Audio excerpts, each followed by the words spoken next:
Hello friends. या व्हिडिओमध्ये मी काल तुम्हाला म्हटल्याप्रमाणे पुन्हा एकदा आपण राहिलेले काही प्रॉब्लेम्स पाहूयात. कालच्या व्हिडिओमध्ये लास्ट व्हिडिओमध्ये आपण फॉर्म्युले पाहिले होते या चॅप्टरशी रिलेटेड आणि याच्यानंतर आपण राहिलेले काही प्रॉब्लेम्स पाहूयात जे न्यूमेरिकल्स टेक्स्टबुक मध्ये पाठीमागे दिलेले आहेत ते. आपण क्वेश्चन नंबर 5 मधला बी हा सिक्वेन्शियली प्रॉब्लेम पाहतोय. हे हे मी माझ्या पद्धतीने प्रॉब्लेम्स का घेतोय कारण की आपण हळूहळू हळूहळू मध्ये जाऊ एका एका टाइपचे प्रॉब्लेम्स पाहतोय. तुमच्या समोर बुक असू द्या, नसेल तर व्हिडिओ पॉज करा आणि बुक अवेलेबल करा, समोर बुक ठेवा आणि मग प्रॉब्लेम समजून घ्या. मी प्रॉब्लेम सांगतो तुम्हाला. The radius of planet A is half the radius of planet बी.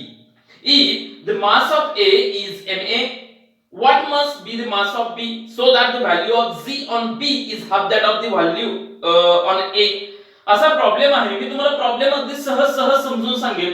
जे दिलेलं आहे ते कसं काय ओळखायचं, तर दिलेला प्रॉब्लेम एक छोट्या छोट्या वाक्यांमध्ये डिवाइड करायचा. बघा, आपण गिवन डाटा लिहूयात.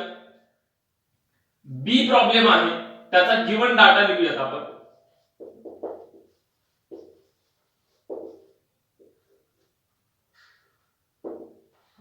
काय दिला बघा data. The radius of planet A is half the radius of planet B. Planet A ची रेडियस ही प्लॅनेट बी च्या रेडियसच्या निम्मी आहे. म्हणजे आम्ही काय करणार, सुरुवातीला रेडियस लिहूयात आपण.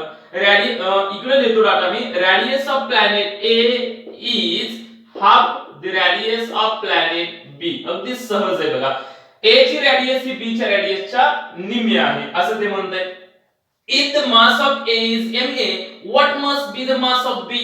जर ma हे मास असेल तर A प्लॅनेटचं मास हे ma असेल तर B प्लॅनेटचं मास काय असेल, m किती असेल असं त्यांना विचारायचंय. खाली आणखीन काय डाटा दिला बघा. So that the value of Z on B is half that of its value on A. म्हणजे the value of Z on B असं म्हणते. so that the value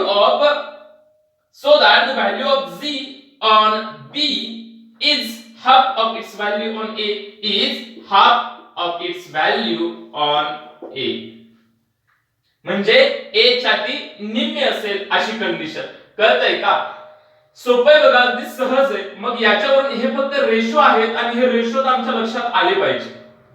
हेच रेशो आपण मॉडिफाय करणार आहेत. म्हणजे हे काय होईल, तर हे जर थोडस मी एक वेळ पुसतो आणि पुन्हा तुम्हाला बाजूला सांगतो. बघा हे काय होईल बरं. R A divided by R B is equal to 1/2. बरोबर आहे की नाही. बरं, त्याच्यानंतर दुसरं काय आहे बघा. आता काय पाहिलं होतं आपण, GB is equal to 1/2 GA. याचा अर्थ काय, हा जर रेशो आपण घेतला तर हा रेशो काय येईल, समजा जीए अपॉन जीए हे जीए अपॉन हे इकडे पाठवलं जीबी, तर हे किती येईल. अरे कळतंय का नाही. मी थोडंसं शॉर्ट करण्याचा प्रयत्न करतोय. कळतं बरं. आहे तसं ठेवूयात आपण. जीबी हे divided by GA is equal to 1/2. हे रेशो आपल्याला पुढे लागणार आहे आणि याच्यावरून आपल्याला हा दिलेला डाटा आहे, आपल्याला याच्यावरून आपल्याला मास कंपेअर करा असं ते सांगतायत. बरं, हे सगळं कंपॅरिझन साठी एक कॉमन फॉर्म्युला कोणता आहे बरं, ज्याच्यामध्ये रेडियस आहे, ज्याच्यामध्ये ऍक्सेलरेशन ड्यू टू ग्रॅव्हिटी आहे, ज्याच्यामध्ये मास आहे, असा एखादा फॉर्म्युला आहे का? हो सर आहे असा एक फॉर्म्युला. कोणता फॉर्म्युला बरं असा फॉर्म्युला बघा. कोणता फॉर्म्युला आहे. G is equal to capital G capital M upon R square. हा ही कॉमन फॉर्म्युला. मग ऍक्सेलरेशन ड्यू टू ग्रॅव्हिटीचा हा जो फॉर्म्युला आहे, या फॉर्म्युला वरून काय करू आपण, दोघांची रेशो घेऊ म्हणजे कंपॅरिझन करू. Acceleration due to gravity of A divided by acceleration due to gravity of B is equal to, comparison करूया. G युनिव्हर्सल ग्रॅव्हिटेशनल कॉन्स्टंट हा A वरती तेवढाच असतो, युनिव्हर्सल ग्रॅव्हिटेशनल कॉन्स्टंट B वरती तेवढाच असतो. ठीक आहे, चला M बघूया. मास ऑफ प्लॅनेट A, कारण A साठी आपण ma बघतोय, divided by mass of planet B साठी घेऊया BMB. बरोबर आहे का नाही. आता याची रेडियस काय आहे, तर त्याची रेडियस ऑफ प्लॅनेट A हे वरती घ्यायचं का नाही, हा फॉर्म्युला आहे असं आपण खाली मानतोय. बरोबर आहे, म्हणून हे खाली येणार. इथं समजून घ्या व्यवस्थित. रेडियस ऑफ प्लॅनेट A इथं येणार. बरोबर आहे का नाही. आता हे काय होत असतं, छेदाला जात असतं.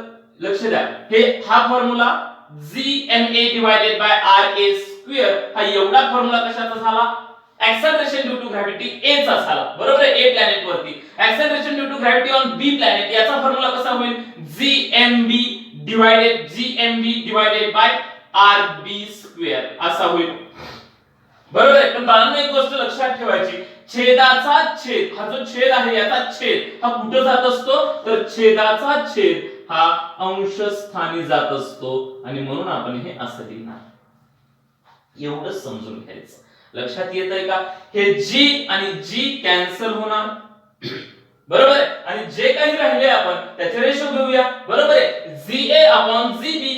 GA/GB रेशो तयार होऊ शकतो का नाही उलटा आहे सर GB/GA किती आहे 1/2 हे जर उलट केलं आपण तर हे किती होत असतं मग 2/1 GA/GB हा रेशो किती येईल 2 सोपं आहे लक्षात घ्या बरं GB/GA आहे आपल्याकडे आणि इथं काय विचारले GA/GB मग आहे हेच फक्त उलट केलं तर किती होईल 2/1 उलट होईल 2/1 बरोबर आहे हेच उलट केलं 2/1 MA/MB बघा आहे का रेशो आपल्याकडे नाही आम्हाला यांचंच तर कंपॅरिझन करायचंय मास on planet A divided by mass on planet B okay into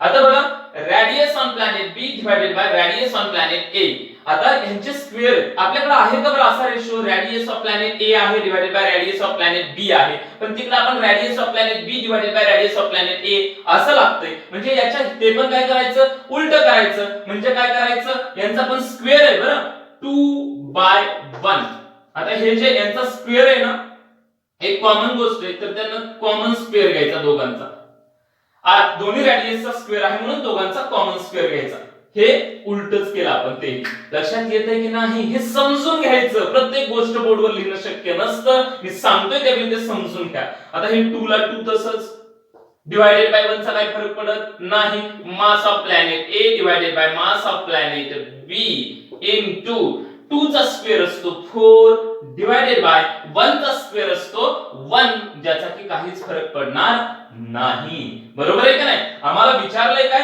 what will be the mass of planet B आता बघा mass of object on B आता हे बघा MB किती असेल इज इक्वल टू हे जे MB आहे ते इकडे शिफ्ट करूया MA आहे तसंच MA ठेवलं इकडे बरोबर आहे हे MB इकडे घेतलं हे 4 आहे तसंच ठेवलं 4 हे 2 इकडे घेतलं 2 म्हणजे हे किती झालं 2 बरोबर आहे 4 divided by 2 it means that mass of planet B is equal to twice the mass of planet A this is our final answer हे झालं आपलं आन्सर तेच आहे का आन्सर यस तेच आहे बरोबर आहे इथं मास ऑफ A इज आपल्याला B चा मास किती असेल विचारलं होतं तर आम्ही ते शोधलं what must be the mass of B एक सिंपल गोष्ट सांगेल या प्रॉब्लेम मध्ये आपण काय केले जो दिलेला डाटा आहे त्या डाट्याला सुटेबल असा फॉर्म्युला कोणता आहे ते शोधलं मग आम्हाला आमच्या लक्षात आलं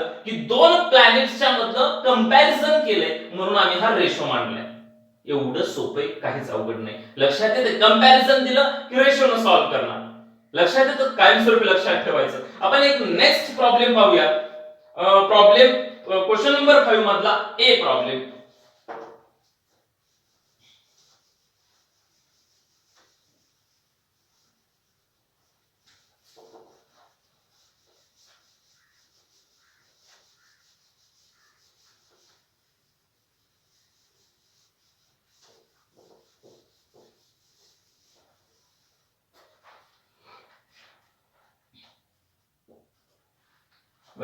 ए आता ए या प्रॉब्लेम मध्ये आपण पाहूया की काय दिलंय आणि काय काढायचंय बघा an object takes 5 seconds to reach the ground from a height of 5 meter on a planet what is the value of g on the planet बरं काय दिलंय आणि काय काढायचंय तर g काढायचंय आणि काय दिलंय बघा गिवन डाटा मध्ये लिहूया an object takes 5 seconds to reach the ground object takes how much seconds 5 seconds म्हणजे t is equal to 5 seconds okay next from a height of 5 meter on a planet किती अंतरावरून from a height of s म्हणजे displacement 5 meter 5 metre height सांगितली आहे चला ठीक आहे what is the value of g on the planet मग आम्हाला विचारलंय टू फाइंड काय फाइंड करा what is the value of g on that planet त्या प्लॅनेट वरती जी ची काय व्हॅल्यू असेल बघा मी आता 9वी मध्ये आपल्याला जे झालंय ना ते लक्षात ठेवायचं जेव्हा असे प्रॉब्लेम्स आम्हाला असतील तेव्हा आम्ही तीन फॉर्म्युले लक्षात ठेवणार तीन इक्वेशन्स ऑफ मोशन पहिलं आहे v is equal to u plus at दुसरा आहे s is equal to ut plus half at square आणि तिसरा आहे v square is equal to u square plus twice as हे तीन इक्वेशन हे याच्यामध्ये v stands for final velocity u stands for initial velocity a stands for acceleration t stands for time पण जेव्हा हे आपण अर्थ ग्रॅव्हिटेशनल फोर्सच्या बाबतीत अभ्यास करत असू तेव्हा आम्ही या a ला काय म्हणणार g म्हणणार a ला g म्हणणार म्हणजे एक्सेलरेशन ड्यू टू ग्रॅव्हिटी सोपे हे इक्वेशन्स ऑफ मोशन्स असतील मग याच्यावरूनच आम्हाला याच्यापैकीच एखादा फॉर्म्युला वापरायचा आणि जे विचारले ते कॅल्क्युलेट करायचं मग याच्यासाठी फिट असणारा फॉर्म्युला कोणता आता विचारलंय काय आणि त्याच्यानुसार फॉर्म्युला आमच्या लक्षात आलं पाहिजे पुन्हा एकदा प्रॉब्लेम बघूया आपण an object takes 5 seconds to reach the ground from a height of 5 meter on a planet एका ग्रहावरती एक वस्तू जर वरतून खाली फेकली तर 5 मीटर अंतर कापायला तिला 5 सेकंद लागतात तर एक्सेलरेशन ड्यू टू ग्रॅव्हिटीची व्हॅल्यू किती असेल असं साधं साधं त्यांनी विचारले लक्षात येतं मग आम्हाला माहितीये जेव्हा कुठलाही प्रवास चालू होतो तेव्हा इनिशियल वेलोसिटी किती असते 0 असते किती असते इनिशियल वेलोसिटी 0 ते कायमस्वरूपी लक्षात ठेवायचं आणि मग जर u ची व्हॅल्यू आम्हाला ऑटोमॅटिक माहितीये 0 असते आमच्याकडे s आहे t आहे म्हणजे आमच्याकडे s आहे u ची व्हॅल्यू 0 असते माहितीये आणि t ही आहे आणि विचारलंय काय g तर आम्ही फॉर्म्युला कोणता वापरणार therefore we will use the formula s is equal to ut plus 1 half gt square s ची व्हॅल्यू किती दिली आहे आम्ही कॅल्क्युलेशन करूया इकडे चल कॅल्क्युलेशन करूया काय बघा s ची व्हॅल्यू किती दिली आहे 5 दिली आहे इज इक्वल टू u किती दिले u किती दिले 0 t काय संबंधच नाही ना u जर 0 आहे तर ut यांचा गुणाकार पण किती येणार आहे 0 येणार आहे काय लिहायची गरजच नाही ते बरोबर आहे 1 हाफ g किती आहे तेच तर कॅल्क्युलेट करायचे आणि t किती आहे t दिले 5 सेकंद म्हणजे 5 चा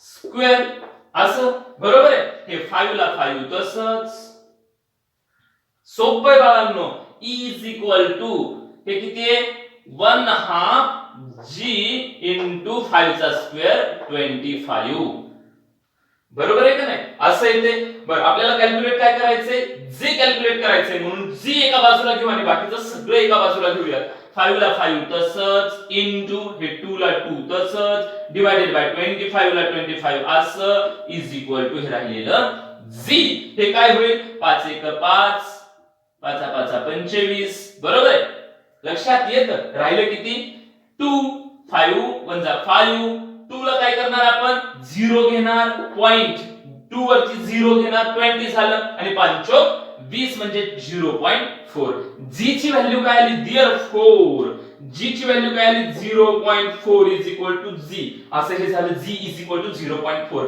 याचा अर्थ काय g ची व्हॅल्यू काय झाली 0.4 बरोबर आहे का नाही टप्प्यांचं नाव द्यावं लागेल म्हणजे SI युनिट सांगावं लागेल एक्सेलरेशन ड्यू टू ग्रॅव्हिटीचे युनिट असतं metre per second square come on metre per second square कळतं हा झाला आपला दुसरा प्रॉब्लेम हा प्रॉब्लेम कोणता आहे ए क्वेश्चन नंबर 5 मधला ए तुम्ही सिक्वेन्शियल सगळे प्रॉब्लेम समजून घ्यायचे आणि लिहायचे सुद्धा लक्षात येतं कायमस्वरूपी लक्षात ठेवायचं इनिशियल वेलोसिटी किती असते 0 फायनल वेलोसिटी मॅक्सिमम असेल का लक्षात येतं का चला नेक्स्ट आहे प्रॉब्लेम पाहूयात आपण डी प्रॉब्लेम पहा आपल्या दोन प्रॉब्लेम राहिले डी आणि ई त्यातला आपण पाहूयात D problem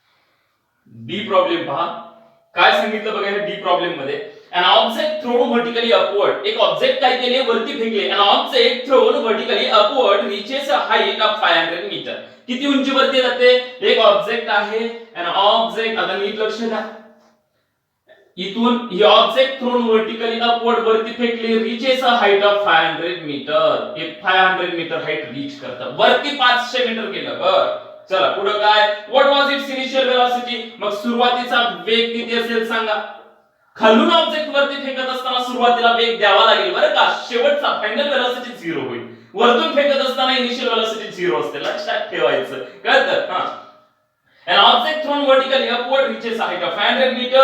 What was its initial velocity? How long will the object take to come back to the earth? आणि खाली यायला इथून फेकल्यानंतर वापस यायला लागणारा वेग किती असेल हेही विचारले म्हणजे टी ही विचारले आणि आम्हाला ऍक्सेलरेशन ड्यू टू ग्रॅव्हिटीची व्हॅल्यू दिली आहे किती 10 मीटर पर सेकंड स्क्वेअर काय दिलंय ना ते एकदा लिहून घेऊ आपण गिवन चला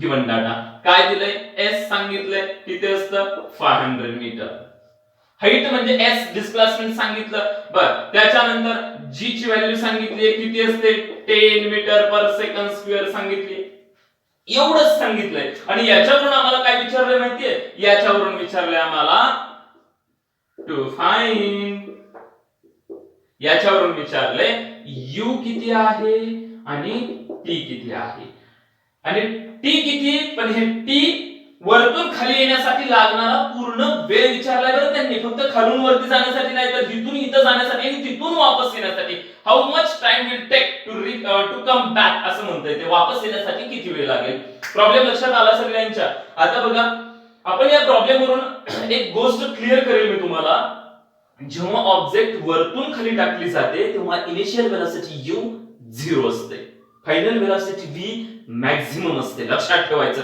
जेव्हा ऑब्जेक्ट खालून वरती फेकली जाते तेव्हा इनिशियल वेलोसिटी समथिंग काहीतरी जास्त असते आणि फायनल वेलोसिटी वरती गेल्यानंतर 0 असते लक्षात येतंय का कळतंय मी जे काही सांगितले ते व्हिडिओ रिव्हर्स करून पुन्हा एकदा पाहायचं आणि नीट समजून घ्यायचं बघा आता मी फॉर्म्युले लिहिले होते त्या तीन फॉर्म्युल्यापैकी कोणता फॉर्म्युला आपल्यासाठी सुटेबल असेल s ut पहिला कोणता आहे v u at नाही सर तो नाही जमत कारण आम्हाला s दिलंय आमच्या फॉर्म्युल्यामध्ये s लागेल बरोबर आहे मग दुसरा जमतोय का s ut half gt2 sir पण आमच्याकडे t नाहीये ना u बरोबर आहे का नाही आम्हाला u पण नाही आणि t पण नाही ते नाही जमणार u कॅल्क्युलेट करायचे पण t असतं ना तर ते जमलं असतं तो नाही जमत मग कोणता जमतो v2 u2 twice gs हा सर आज जमू शकतो बघूयात मग हा फॉर्म्युला वापरून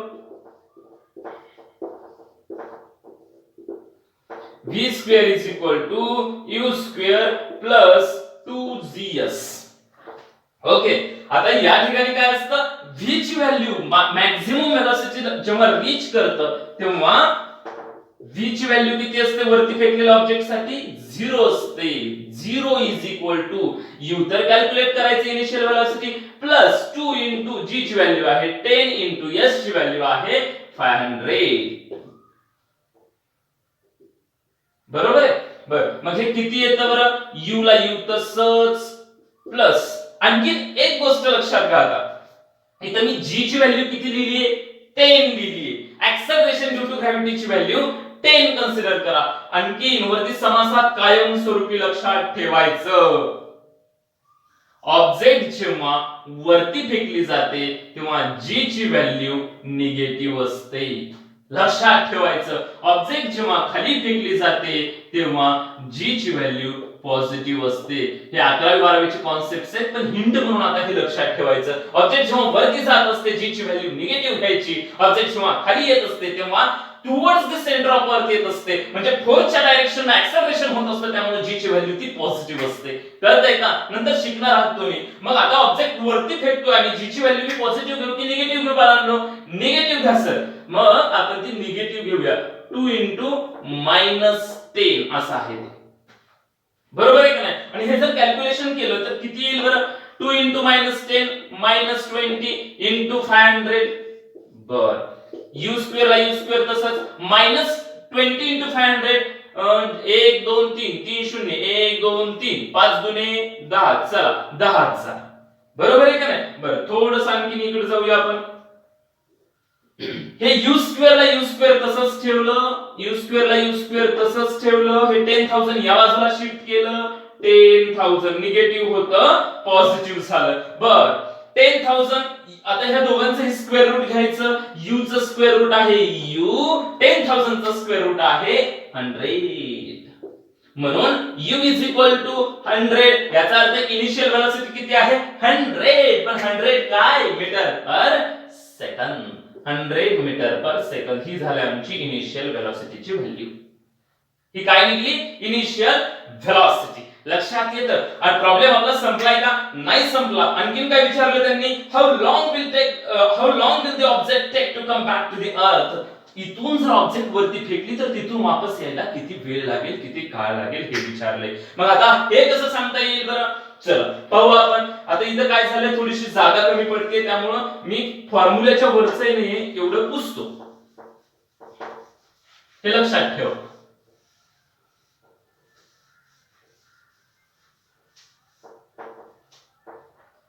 ओके टी विचारले. मग आम्ही जो टी चा फॉर्म्युला आहे इक्वेशन ऑफ मोशन मध्ये एखादा फॉर्म्युला तोच वापरून देऊ. पहिला वापरायचा की दुसरा वापरायचा कोणताही वापरा. चल देयरफॉर नंतर म्हणू आपण v is equal to u plus gt. पहिलाच फॉर्म्युला वापरून देऊ. v किती असतं फायनल वेलोसिटी 0 असते सर. बरं u किती असतं हे याही फॉर्म्युलाने जमतं. पण बेस्ट तुम्हाला समजेल या भाषेत सांगण्यासाठी मी काय करेन आपण 2 नंबरचा फॉर्म्युला वापरू. Therefore s is equal to ut plus half gt. नाही सॉरी हा हे किचकट होईल. अगदी सोप्या भाषेत सांगूया आपण. पहिलाच वापरू v is equal to u plus gt. ठीक आहे चला. फायनल वेलोसिटी किती होईल वरती जात असताना 0 होईल सर. u किती आहे 100 आहे आताच कॅल्क्युलेट केलं. g किती आहे वरती जात असताना 10 आहे. किती आहे 10 बरोबर आहे की नाही. इनटू 10 आहे इनटू टाइम कॅल्क्युलेट करायचा 10 t. ओके आता हे पॉझिटिव्ह घेतलं काय किंवा निगेटिव्ह घेतलं काय सर. इथं का निगेटिव्ह घेतलं नाही जमतं ते निगेटिव्ह घेतलं तरी पण आपली जी व्हॅल्यू टाइमची काढायची आहे ती निगेटिव्ह कधीच येत नसते त्यामुळे आपण ते घेणार नाही. 100 ला 100 बरं घेऊया चला तरी काय हरकत नाही. हे -10 बरोबर आहे का. हे प्लस हे -10 होतं -10 म्हणजे हे काय झालं 100 ला 100 तसंच हे -10t आहे ते इकडे आलं +10t झालं. हे t is equal to 100 divided by 10. 100 divided by 10 किती आलं t is equal to 10 second. t is equal to 10 second. पण हा टाइम कोणता आलाय इथून ऑब्जेक्ट इथपर्यंत पोहोचण्याचा वेळ आहे तो किती आहे 10 सेकंद. मग तिथून वापस यायला सुद्धा वेळ किती 10 सेकंद. म्हणजे टोटल टाइम टेकन किती असेल टोटल टाइम. देयरफॉर टोटल जागा कमी पडते total time taken equal to 2 into small t. Therefore 2 into 10. Therefore 20 seconds. This will be the total time taken by the object to come back on the planet. बरोबर आहे to come back on the earth. लक्षात येतंय का हा problem झाला D. लक्षात येतंय ना सगळ्यांच्या. नेक्स्ट प्रॉब्लेम आहे बाळांनो ई. आता या प्रॉब्लेम मध्ये पाहूया आपण काय विचारले आणि काय सांगितले. काय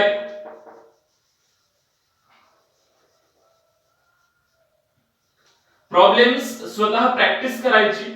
एकदा मी समजून सांगितलं तुम्हाला तर कोणत्या टेक्निक वापरली स्वतः एकदा प्रॉब्लेम आपल्याला सोडवता येतोय का याची प्रॅक्टिस करायची तर तुम्ही टॉपर होता बाळांनो. एक गोष्ट सांगेल तुम्हाला माझ्याकडे असणारे विद्यार्थी तेच विद्यार्थी टॉप येतात जे विद्यार्थी मी सांगितलेल्या गोष्टी स्ट्रिक्टली फॉलो करतात. मी सांगितलेल्या गोष्टींचं अनुकरण करतात. भरपूर विद्यार्थी हुशार असतात पण ते शिक्षकांचं ऐकत नाहीत. त्या विद्यार्थ्यांचा वेळा काहीही उपयोग नाही. आम्हाला अनुभव आहे. आम्ही भरपूर एक्झाम्स बघितल्या तुमच्यापेक्षा जास्त एक्झाम्स बघितल्या आणि म्हणून तुम्हाला सांगतोय तुम्ही काय करायचंय आम्ही दिलेल्या सूचनांचं पालन करायचं. आम्ही तुम्हाला बरोबर ट्रॅक वरती नेतोय. तुम्ही ट्युशनच त्याच्यासाठी लावत असता. जर मी तुम्हाला सांगतोय की तुम्ही भरपूर असा सराव करा या प्रॉब्लेमचा तर तुम्ही तो सराव केला पाहिजे बेटा तर तुम्ही टॉपर आहे. लक्षात येतं. नेक्स्ट प्रॉब्लेम आहे एफ. सॉरी ई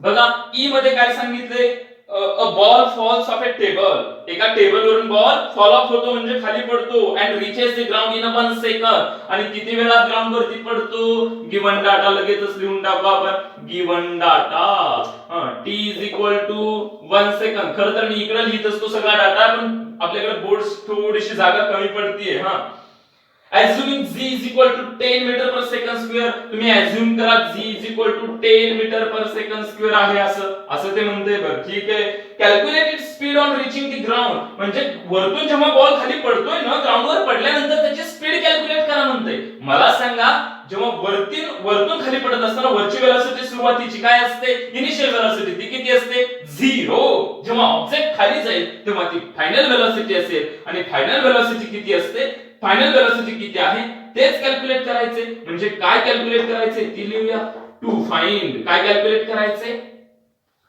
v करायचे फायनल वेलोसिटी कॅल्क्युलेट करायची प्लस आणखीन काय कॅल्क्युलेट करायचे बघा and the height of the table वरतून खाली पडत असताना जे अंतर कापलं जाईल तीच असेल त्या टेबलची हाईट जेवढा डिस्प्लेसमेंट असेल तेवढीच असेल त्या टेबलची उंची लक्षात येतंय का अगदी सहज आहे आणि सोपं आहे मला सांगा बरं तुम्ही इथं फॉर्म्युले कोणते वापरले जाते अरे सोपं आहे रे बाळांनो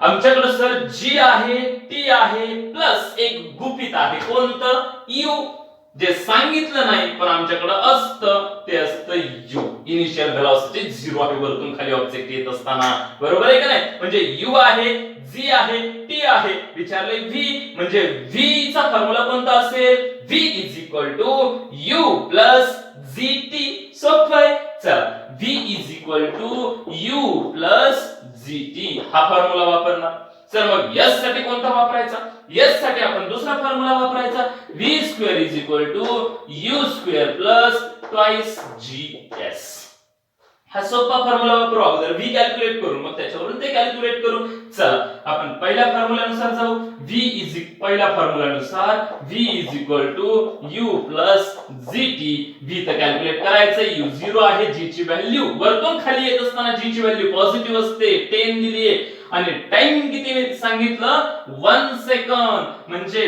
v किती आहे 10 into 1 10 मीटर पर सेकंद एवढा अवघड आहे बघा हे मला तर असं चक्कर येते की काय असं झालं होतं हा प्रॉब्लेम सोडवत असताना किती सोपे प्रॉब्लेम आहेत सहज आणि सहज बघा 10 मीटर पर सेकंद एवढी फायनल वेलोसिटी असेल आणि 2 नंबर मध्ये विचारले त्यांनी त्या टेबलची हाईट कशी कॅल्क्युलेट करायची ज्या टेबलवरून बॉल पडलाय जेवढा अंतर त्या बॉलने कापलं असेल तेवढीच त्या टेबलची असेल हाईट म्हणून आम्ही डिस्प्लेसमेंट कॅल्क्युलेट करणार v square is equal to u square plus twice gs हा फॉर्म्युला वापरून v किती आहे 10 चा घ्या सर स्क्वेअर u किती आहे 0 प्लस 2 आहे g किती आहे g म्हणजे ऍक्सेलरेशन ड्यू टू ग्रॅव्हिटी किती दिले ते 10 दिले इनटू s किती आहे दादा तेच तर कॅल्क्युलेट करायचंय बर 10 square 100 is equal to 2 into 10 20 into